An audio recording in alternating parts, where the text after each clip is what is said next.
इन्नल हम्दुलिल्लाह वहदा वस्सलातु वस्सलामु अला मल्ला नबी अबादा अम्मा बाद फ़ाउज़ बिल्लाहि मिनश शैतानिर रजीम बिस्मिल्लाहिर रहमानिर रहीम। मौजूद सामीन और सामियात, जैसा कि आप जानते हैं कि जन्नत में ले जाने वाले 100 अमाल का ज़िक्र शुरू है।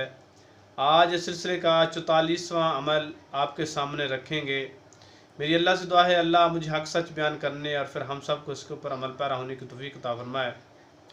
रसूलुल्लाह सल्लल्लाहु अलैहि वसल्लम ने इरशाद फरमाया कि मैं उस शख्स को जन्नत के दरमियान एक घर की ज़मानत देता हूँ जो बंदा खुश इखलाक हो, जो अच्छे इखलाक वाला हो, जो अच्छे इखलाक के साथ पेश आए, अपनी ज़बान के अंदर इखलाक जिसका हो। मैं अल्लाह का नबी उसको जन्नत के दरमियान एक घर की ज़मानत देता हूँ। इस हदीस को सन अबी दाऊद के अंदर 4800 नंबर के ऊपर दर्ज किया गया है। मेरी अल्लाह से दुआ है अल्लाह हमें खुश इखलाक बनाए, अल्लाह हमें ज़िंदा रखे इस्लाम पर, अल्लाह हमें मौत दे शहादत वाली। अस्सलामु अलैकुम व रहमतुल्लाहि व बरकातहू।